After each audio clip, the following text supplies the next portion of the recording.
Well, thank you very much for this introduction and for organizing this opportunity for me to present to you, the ideas in my new book, The Quest for Prosperity. And I'd like to cover 4 areas. I think that we need to have rethinking of the development economics we have so far. And I will give a rationale why we should do that. And secondly, the reason why we want to have a rethinking is that we want to have a new wave of development thinking, which I call development economics 3.0 or the new structural economics. And I'll present to you the main ideas of that new thinking. And based on that, certainly we want to help the policy communities to have a much better performance from their work. And for that, I present a new recipe called the growth identification and facilitation. And I will have a very short remarks. And why we need to have a rethinking of development economics. We need to know what's the main purpose of economic theory. I think the economic theory has 2 purposes. The first one is to help us to understand the economic phenomenon, the causality behind that phenomenon. And the second purpose is that based on that understanding, we can come up with some kind of recipes, policy framework to help the household, the firm, and the government to have an intervention or to make their decision in order to achieve their intended goal. But whenever the theory cannot explain the phenomenon, the causality behind that, or the interventions based on the theory cannot achieve its intended goal, then we need to rethink the economic theory. And we know that development economics is a new discipline in modern economics. It did not appear until post-Second World War. At the beginning, which I call development economics 1.0, was the structuralism. At that time, the understanding of the advanced country was so advanced with such high income was because they have modern capital-intensive large-scale industries. And that made them to have very high labor productivity to be very powerful. And the reason why the low-income countries are so poor, because their industries were agricultural or natural resources. And their labor productivity was low, and that's one reason why they were so poor. And certainly, the goal was to help the developing country to develop modern industries. And analysis at time, why the developing country could not have the modern industries was because of market failures. And so the recipe was to use the government intervention to adopt a recipe called the import substitutions to build up the modern industries. And I think the intention was good, but the result was poor. And as a result, by the time of late 1970s, early 1980s, the development thinking changed to what I call development economics 2.0. And that was the neoliberalism. And the idea at the time was that, they think that they thought the reason why the developing country to perform so poorly was because they did not have the modern, well-functioning market institutions like in the high-income country. And so they focus on the government values. And in order to improve the performance, their recipe was Washington consensus to liberalize and to privatize and to marketize their economies. But again, the result was disappointing. And the UN is past 70 years after the Second World War. There were a small group of economies. They performed quite well. In the 1950s to the 1970s, 1980s, we know that there was East Asian tigers. And you find that they were very successful, but they did not follow the recipes. Instead of import substitution, they adopted export promotion. And in the 1980s, 1990s, during those period of time, most countries engaged in transition, both in the socialist camp and the non-socialist camp. And most countries did not do well. However, China, Vietnam, Cambodia, and earlier from the 70s, Mauritius. During the transition period, they did not follow the recipe, structural RP, or Washington consensus. They adopted a dual-track gradual approach to transition. And in the 1980s, 1990s, a dual-track gradual approach was considered as the worst choice for transition. But they performed very well. So again, they did not follow the recipe. And if you see these two groups of countries or economies, they are either market-based economy or moving towards market economy. And during the period of time, during the whole period of time, they also had proactive government. So they neither follow the structuralism or neoliberalism. There are some kind of mixture of that. And because of that, we need to have rethink about the development economics we have, because the recipes from the theory cannot help us to achieve the intended goal, and the phenomena cannot be explained by the existing theory, either the first wave of development thinking or the second wave of development thinking. And I used to be the chief economist of World Bank, and certainly the policies in World Bank were heavily influenced by the development thinking. But at the same time, the World Bank need to deal with the reality in the world. So the World Bank also has been in a process of rethinking all the time. And one example was the publication of East Asia Miracles. Try to understand the secret behind the success of the East Asian economies.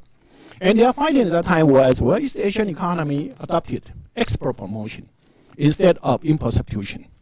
And they also have market-friendly government. So neither, government intervened everything or did everything to the market. That was their finding at that time.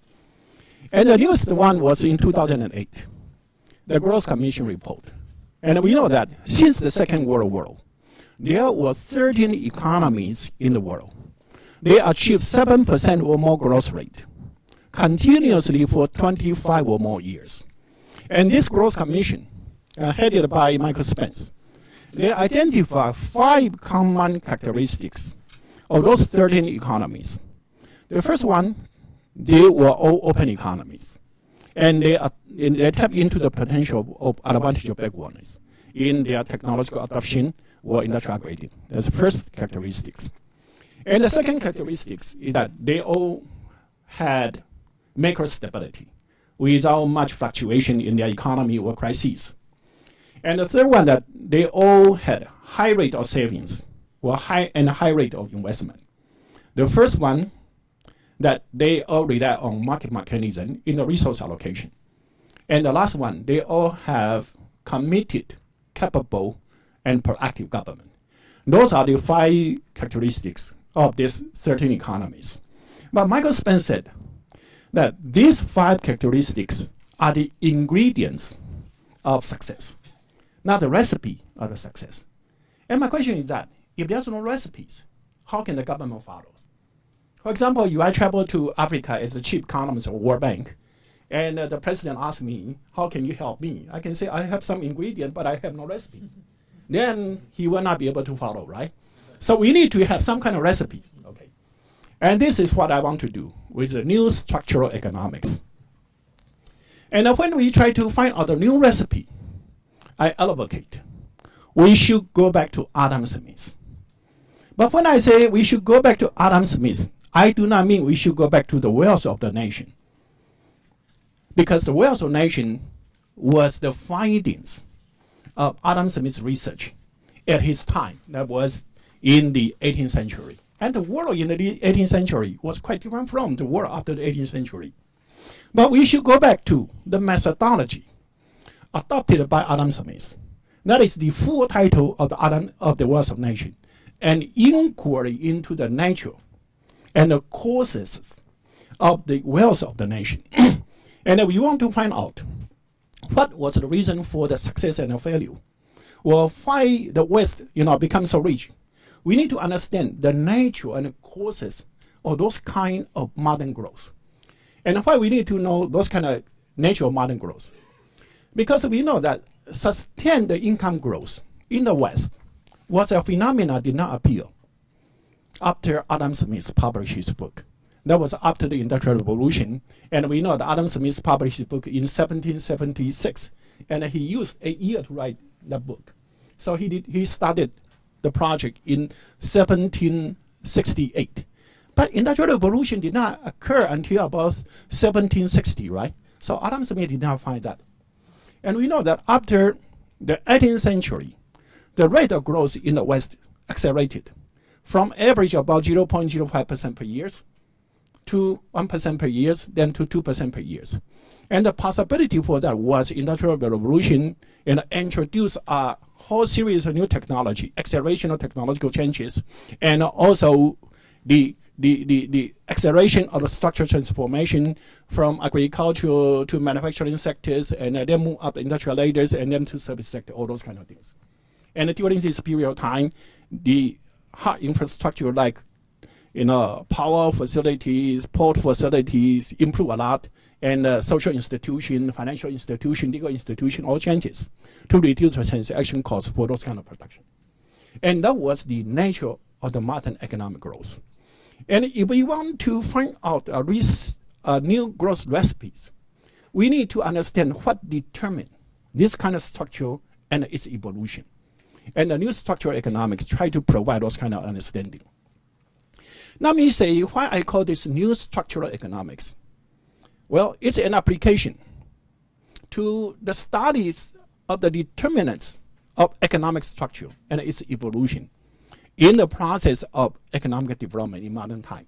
Because from what I see, those are the nature of modern economic growth. And why do I call this approach new structural economics? If I try to apply neoclassic approach to study structure and its evolution, I should have named it structural economics. Just like if I apply this approach to study agriculture, we call that agricultural economics. Finance, we call that financial economics. And if I want to study structure and its evolution, I should call this structural economics. But before me, there was a structuralism. And to distinguish myself from the structuralism, I call new structural economics. This was just like Douglas North. In the 1960s, he started to promote using the neoclassic approach to study institution and its evolution. He should have named the branch of study as institutional economics.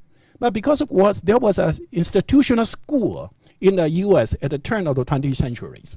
So to distinguish that, he called new institutional economics. So that's in a sense spirit, okay. And for this new structural economics, my main hypothesis is that economic structure in the economies was endogenous, was determined by the endowment structure of the economy at that specific time.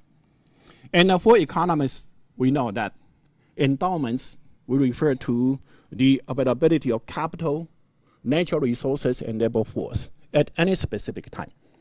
And those kind of endowment structure certainly changeable over time. And this is very important because high-income countries, in general, they are relatively abundant in capital and relative scarce in labor or natural resources. And it's vice versa for the developing country. And this kind of endowment structure, I think it's very important for economic analysis, but in the economic profession, except for trade economists. They did not pay enough attention to endowment structure. But endowment and its structure is so important because total endowments is the total budget for an economy at any specific time. Total endowments, total capital availability, labor force, and natural resources, right? And equally important, it has some kind of relative abundance. So you will determine the relative prices of capital, natural resource, and labor force. And for economists, no matter how you analyze anything, it can boil down to look into the income effect, the total budget, or the relative prices effect. But endowment structure determine the total budget and the relative prices of the economy at any specific time.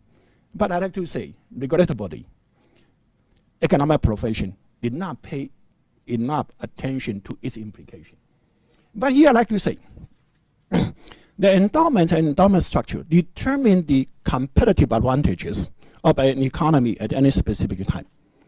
And if all the industry are consistent with its competitive advantages, then the economy will be most competitive. And by that, certainly, those kind of production structure should be considered as the optimal production structure. Okay, and we know that the purpose of economic development is to increase the income. If you want to have the same income as a high-income country, you should have the same labor productivity as a high-income country. But if you want to have the same labor productivity as a high-income country, then you need to have same capital intensity in your production as a high-income country. Because labor productivity fundamentally is endogenous to the capital availability per worker, right? Okay. And by that, if you want to increase your income, you need to upgrade your industrial structure. But to make that possible, you need to upgrade your endowment structure. If you can make the capital availability per worker as abundant as a high-income country, then certainly your industrial structure will be the same. But here I'd like to say, when you move up to the higher capital intensity industries, you also need to improve both hard infrastructure and soft infrastructure. Because if you move from subsistence agriculture to multi-manufacturing sectors, then the economy scale increase. So your market reach increase. And you need to have a better transportation. And the investment increase, you need to have more capital. So you need to have a capital intermediation. Then you need to have a financial institution. Then you start to trade with people you do not know. So you need to write a contract. You need to have a contract enforcement. And all those things will reduce the transaction cost. And that's part of the modern economic growth. Okay. And from this kind of simple analysis, my recipe for a sustainable income growth is to follow the competitive advantage at each period of time in develop their economy. Because by that, the economy will be most competitive. They can have the largest possible market share in domestic economy and international economy. They can generate the largest possible economic surplus. So they have more to save. At the same time, to invest according to your competitive advantages, the return to the investment will be the highest. Then they will have the highest incentive to save. You have more to save, you have high incentive to save, then your capital accumulation will be the fastest. With the capital accumulation, you will upgrade the industries. And in the process of upgrading industries, for a low-income country or developing country, they can tap into the potential of advantage of backwardness. So the cost of innovation will be much lower. And then they can have faster technological innovation, industrial upgrading than high-income country, then they can close the gap with the high-income country. Certainly, during this period of time, you also need to improve the hard infrastructure and soft infrastructure in order to reduce transaction costs. So that's my recipe. I'd like to say this recipe, in effect, is economic ideas. But if you want to make the firm to follow this kind of economic ideas, we know that firm, they worry only about the profit, right? So if you want to make firm to make their spontaneous decision based on the competitive advantages of your economies, then you need to have a price signals, which can reflect the relative abundance of your factor of production. If your capital is scarce, then the capital need to be expensive, and labor force need to be inexpensive, and vice versa. And the only way that you can have price signals which can reflect your relative abundance of capital and natural resources and labor force is a market institution, market competition. So, market system is a precondition for a country to follow the competitive advantages. But in the process, the state is also important. It is because modern economic growth is not allocation of resources among the existing sectors. It's a continuous upgrading in technology, continuous upgrading in industry, and relocation of resources from the existing industry to new industry, and so on. And in this process, you need to have the first movers. Then you need to solve the issue of externality created by the first mover. And the success of first mover also relies on the coordination of different improvement in hard infrastructure and soft infrastructure. Then either the government need to play the role of coordination or to provide those kind of services by the government itself. So that's the reason why we also need to have a facilitation state in the process of modern economic growth. And this can tie the status facts of growth commission together very well as a recipe. I said that Michael Spence always say there are ingredients but no recipe. But in effect, those ingredients show one recipe. As I said, the recipe from the new structural economics is to follow the competitive advantages in the process of economic development. And the precondition for that is that you need to have market institution. But at the same time, the government needs to play the facilitation role. And those are condition number 4 and number 5 of the Growth Commission report, right? Okay. And then if you follow your competitive advantages in the development, and the government plays those kind of role, then the economy certainly will be an open economy. At the same time, in the process, they can take advantage of backwardness. That's condition number 1. And if you follow your competitive advantage, you will be very competitive.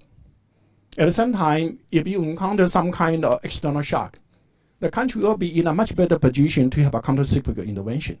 So the condition number 2, macro stability. And if you follow your comparative advantages, as I said, they are going to generate the largest possible, economic surplus for saving. They will have the highest incentive to save. So high rate of saving and high rate of investment. Condition number 3. So when Michael Spence said there are ingredients, no recipe, it's only because he does not have a framework. If he knows new structural economics, then he knows that this is a recipe. And those are either preconditions or the consequence, right? And it is certainly is also consistent with the East Asia miracles finding, right? The outward-oriented strategies together with a market-friendly government. And this can also help understand why the recipe 1, the structuralism failed. The structuralism failed was because it tried to promote some kind of industry which go against their competitive advantages. As a result, firms in the priority sectors were not viable in market economies. And they require subsidies and protection for the investment and continuous operations. And those kind of subsidies and protection create rent and rethinking, as well as misallocation resources. And that was the reason why the structuralism failed. We can also understand how come the Washington Consensus did not perform well. The idea is that all the transition economies, they started with a set of distortion and a huge number of non-viable firms. That was the precondition for the reform and the transition. And we know that Washington Consensus wanted to remove all those distortions simultaneously. But without those kind of distortion or subsidies, those firms cannot survive. So they will go bankrupt immediately, create a huge number of unemployment and social instabilities. And for many countries like Russia and so on, for fear of those consequences, the government will reintroduce all kind of subsidy and protection again. And this kind of disguise, the subsidy and protection, were even less efficient than the original subsidy and protection. And the Washington Consensus did not perform well also because it go against the government to play facilitation role. And I think everything needs to lead to market. But as I mentioned, if you want to have modern economic growth, continuous structural transformation, you need to have the government to play a facilitation role. So that's the reason why the Washington Consensus did not do well. And this can also explain how come the dual track approach performed much better. Well, in the condition that you have a large number of non-viable firms there, the government continue to provide some kind of transitory protection in order to maintain stabilities. But the government liberalized the entry to new sectors which were repressed in the past, but which were consistent with the country's competitive advantages. And by that, they can achieve dynamic economic growth. And the dynamic economic growth also create a condition to reform the older sectors. So that's the reason why the dual track approach was much efficient than the Washington Consensus approach. Based on this understanding, I'd like to have a new recipe that people can follow, and which I call the growth identification and facilitation.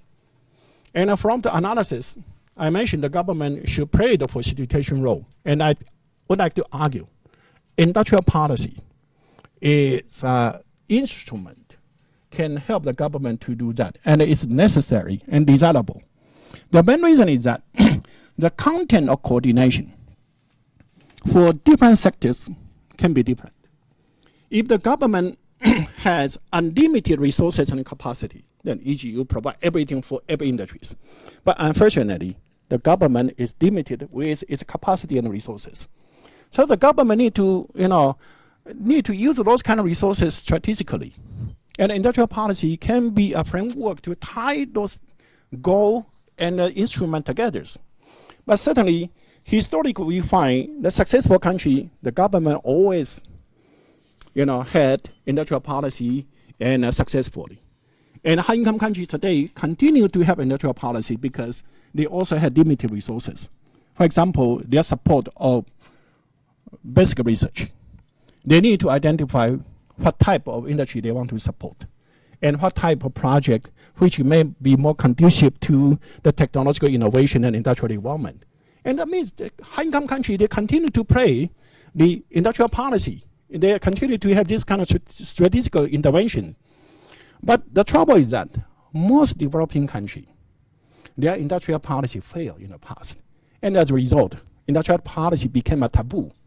But I'd like to say, even they failed repeatedly because of the limited resources, every government needs to allocate resources strategically. So they continue to play some kind of role in industrial policy. So under this kind of situation, instead of advise the government not to do anything, it's better to advise the government to do the right thing. But how to do the right thing? That's the key challenges. And I think the right thing that the industrial policy should target something I call the latent competitive advantages. My definition of latent competitive advantage is that based on the factor cost of production, which is determined by the factor endowments, the country can be competitive. Their cost of production can be low. But we know that to be competitive, you also need to reduce the transaction cost. That related to many other things like infrastructure, legal environment, and so on. And if a country did not improve in those kind of dimensions, even based on factor cost of production, they can be competitive in certain sectors, but they are not competitive in the market yet. To give one example, all the low-income countries with low wages, they should have competitive advantage in labor-intensive sectors, but only a few countries can be competitive internationally. And the difference is not in the factor cost of production. The difference is in the transaction cost. And so the government should identify sectors which, based on the factor cost of production, they can be competitive, but currently the transaction cost is too high. Then the government should help to reduce the transaction cost, and that should be the role of the industrial policies.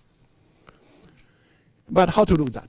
If latent competitive advantages means that it's not there yet, and how can the government observe that? And we can learn from the history.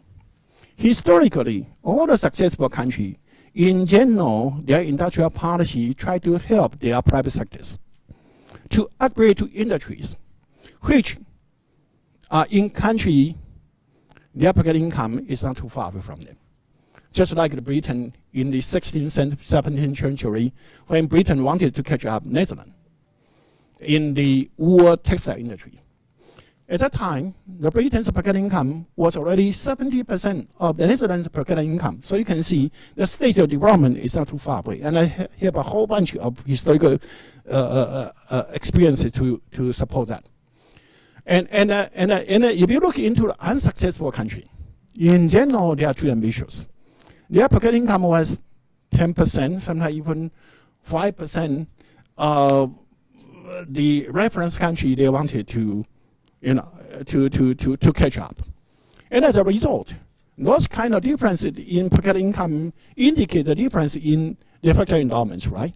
And so if they are too ambitious, they go into the sectors which they don't have competitive advantages. And that will cause all kind of distortion if they wanted to do that. So that's from the historical experiences we are doing. So based on this, I have 2 tracks, 6 steps in this growth identification. The first step is identification. The first track is identification. And how to do the identification? My advice based on the historical experiences and economic analysis. My argument is that, well, if countries' per capita income are similar, then their endowment structure in terms of availability of capital and the labor force should be similar.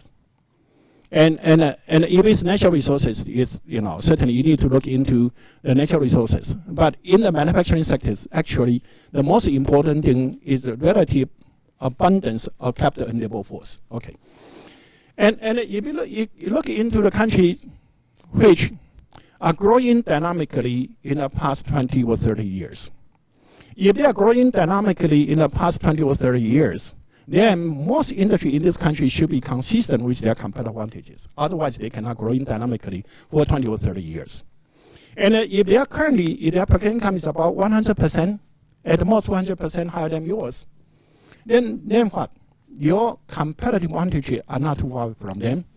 But if they are growing dynamically for 20 or 30 years, their wage rate must be double, triple, quadrupled. So those sectors used to be their competitive advantages. Now they are going to lose competitive advantage in those sectors. So their sunset industry will be your sunrise industry. And that is my first step in identification. And this step is very important. It can help the government not to do the wrong thing. And it can also help the government not to be captured by the vested interest group. Because we know that in developing countries today, some kind of private sector will also lobby the government to give them protection in order to go into some sector looks so fancy. But in effect, they went against their competitive advantages. And those kind of things are a way to capture the government for rent and rent seeking, right? So the first step. Then the second step. After you identify those kind of possible industries, come back home to see whether you already have some private sector enters, identify that opportunities. And if you already have some private sectors entered, you ask, how come they cannot use the low wages to compete your competitors? And in general, that will be in transaction cost related areas. And the government should help them to remove that. And this one has some advantages. Incorporate ideas of Ricardo Hosman, the tacit knowledge, because if you already have some firm there, that means they already have those kind of tacit knowledge. And the third one is that, well, those kind of sector can be totally new to you. In this case, why not invite those firms to come? Because I mentioned, they are the sunset industry, so they will have the incentive to relocate. And they are not here there. And then what are the mining constraints for them not to come? The government can help them to remove those kind of mining constraints. And this step has one advantage because, we do not have to be bounded by the tacit knowledge. Tacit knowledge can be imported by foreign direct investment, right? And the fourth step is that technology is changing so fast today. So some sectors may not exist 20 years ago in your competitor's country. And one example is that information sectors in 1980s in India. And some private sectors, they identify their opportunities. At the beginning, they relied on satellite for telecommunication. It was very expensive. But after show the possibilities, the government helped them to improve the land-based telecommunication. And that was one of very crucial intervention from the government to help the information service become so successful in India. So that will benefit from the opportunity of new technology. And the fifth step is that in developing countries, in general, the hard infrastructure and soft infrastructure are poor. And as I mentioned, because of the resources constraint, the government cannot do that for every sector for the whole nation. Why not do that pragmatically? Set up industrial parks or export processing zone or industrial zone. Within the park or zones, make the hard and soft infrastructure good enough. And as a way to encourage foreign direct investment or domestic investment. And this is a very pragmatic way to play this facilitation role. And the last one, the government needs to address the externality issue, right? And so the government should provide some kind of compensation for the first mover. But since the first mover will be in the sectors which they are viable, so this kind of intervention in the magnitude will be very small. So it can be a tax holiday for a few years, or some kind of preferential access to credit or foreign exchanges, depends on the country's situation. So those are my ideas of growth identification and facilitation. And I have two additional points. Here I only talk about the manufacturing sectors. But in developing country, 60%, 70% population still rely on agriculture. And agriculture also needs to have structural transformation, both in terms of technology, converting from the traditional technology to modern technology, and converting from subsistence agriculture to cash agriculture and so on. And the government need to do that. It will have the largest impact on poverty reduction. But it will also create a market for manufacturing goods, as well as the residuals for investment in the non-manufacturing sectors. Many developing countries are also resources-rich countries. Resources can be a curse, but if they do the resources right, they can be aberration. And there are two conditions. The first one, certainly you need to have good management of the resources.